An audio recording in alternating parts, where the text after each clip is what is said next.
I want to go to the very beginning when you talked about defining the Anthropocene and how certain, I guess, scholars define it in terms of dates. And you are interested in the earlier date of the 1600s.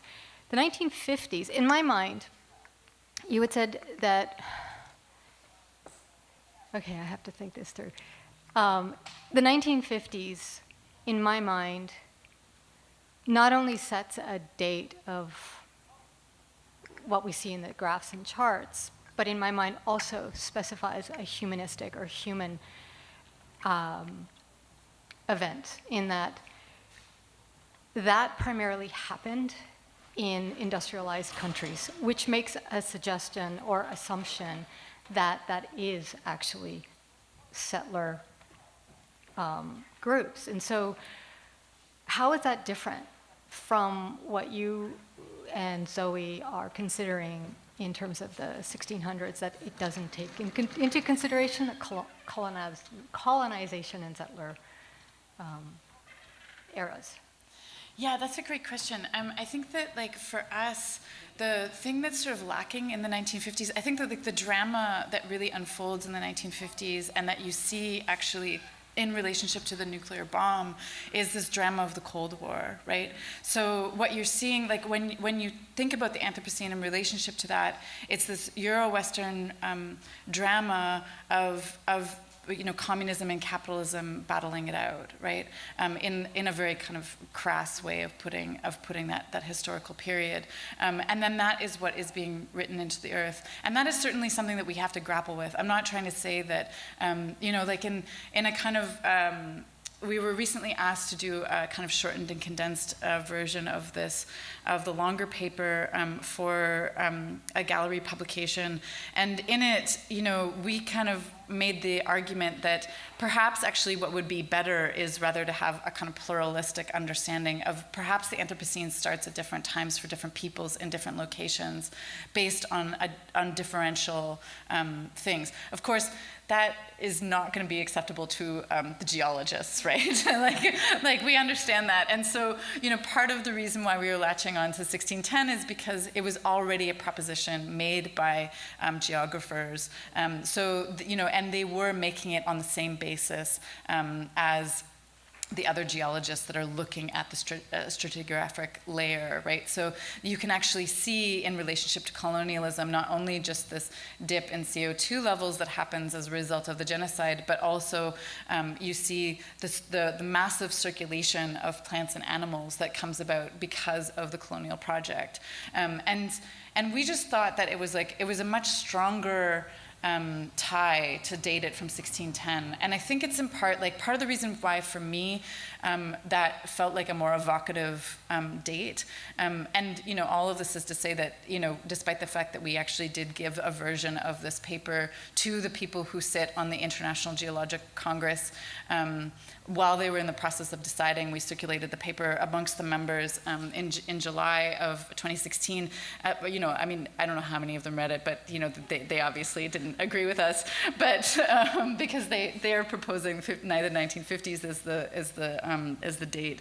But the reason why for us it was more evocative to use the date of 1610 is in part, I think, because it's not quite as immediately obvious, right? Like, I think that there is a kind of understanding that in the 1950s, that with the project of modernity and things kind of, there's such a mode of acceleration, right, that happens for all kinds of reasons.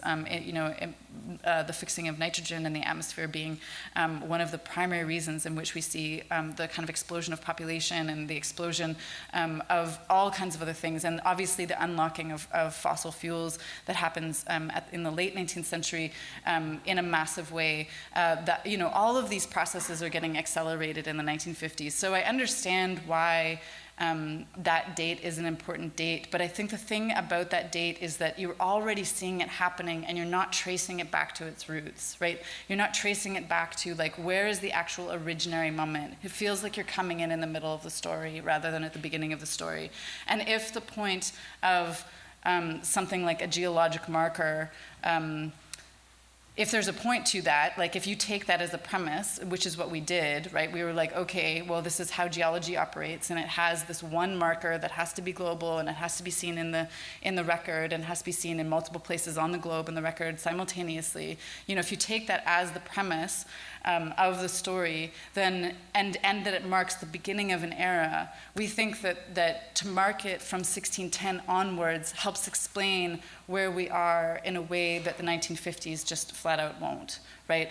The story that we tell ourselves from there is, you know, the explosion of population, the story of the Cold War, the story of industrialization, and all of those things have their roots, or many of those things have their roots, not all of them, but many of those things have their roots in settler colonialism, and we would argue that that relationship between the land and ecocide is what you see at the beginning of the settler colonial project. And until we really think through and grapple with that, I don't think that we're going to be able to get ourselves out of this situation. Any other questions? Yes, come on up.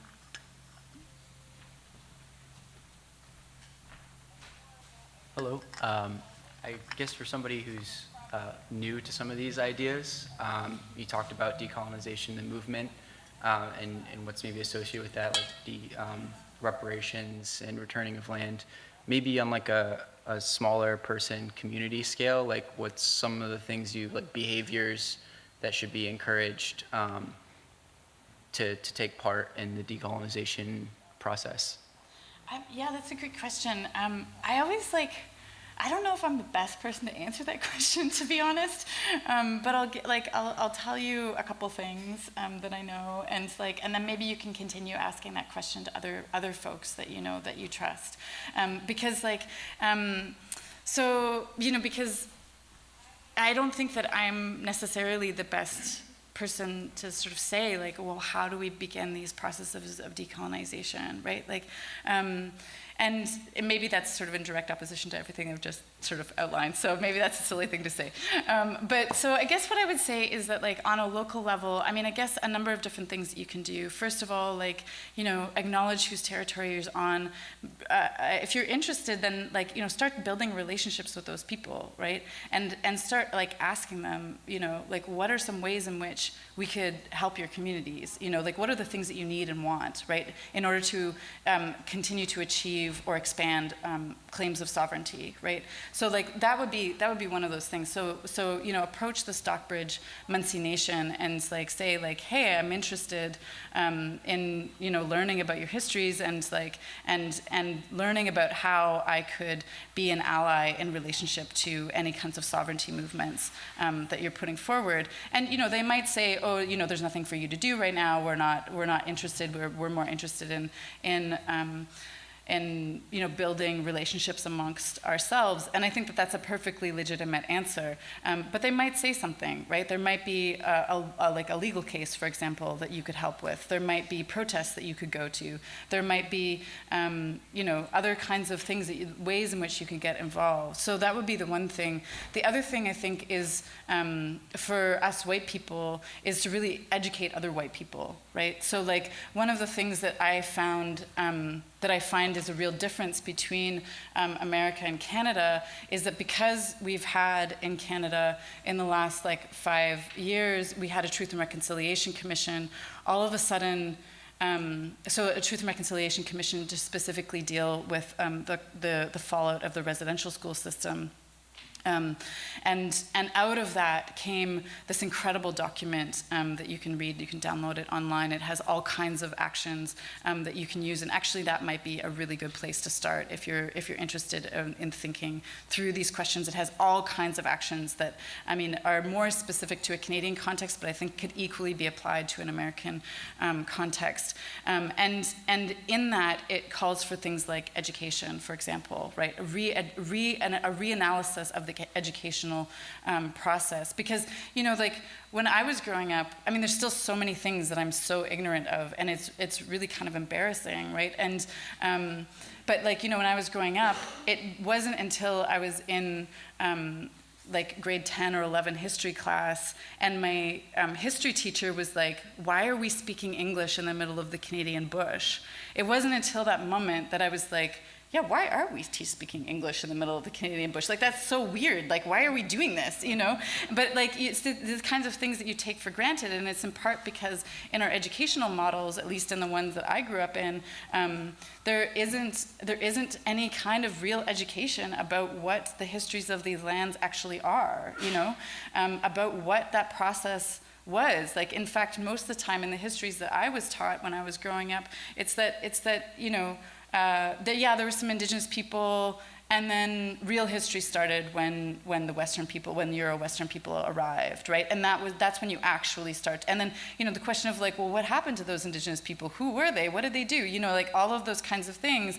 It all just gets flattened into a kind of narrative of erasure, right? Like, oh, well, they died off. They don't exist anymore. They were absorbed. They were, you know, like all of this stuff, which is just flatly false, right? Those are untrue stories. So, I mean, I think that education is actually a very powerful tool in relationship to the questions of decolonization. So, you know, educate yourself and then educate the people around you, and especially for white people, I think that's incredibly important. Come on up. I think, anybody else have a question? I think we're running out of time. So you might be the last one. Thank you. This notion, I think, is very powerful that Native peoples live in a post-apocalyptic world. And as the colonial endeavor was perpetrated, there was a lack of kinship with other humans, a lack of kinship with other species, a lack of kinship with the land. And I'm just wondering if, and I believe it's the case, that we are, as a species as a whole, and those of us who were not native peoples, but were European settlers and colonizers, are beginning to experience an apocalyptic time. Is there some fruitfulness in sinking into that experience as a method of rebuilding kinship? Because it seems that reconstructing our kinship with those who we have brutalized, be they human, animal, fish, land, water, is essential to really getting a hold of what we face and beginning to, you know, both at its roots and its in specific examples, beginning to work toward healing it. So that apocalyptic kind of community might be of some, just struck me, I'd never thought of it that way before, but that really hit me very powerfully. Yeah, I know what you mean.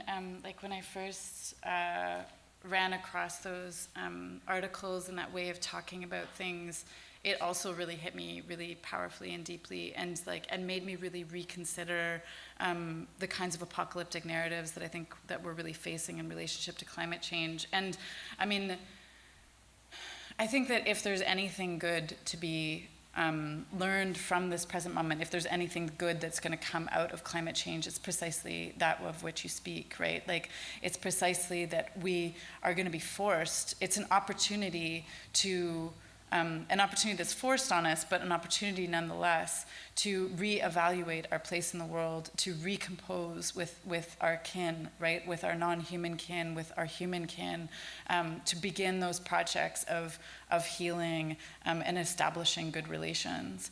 And yeah, if there's anything good to become out of this present moment, that's what it is. And hopefully, you know, more and more people will begin to think in those ways, and we can build movements around that kind of a politics.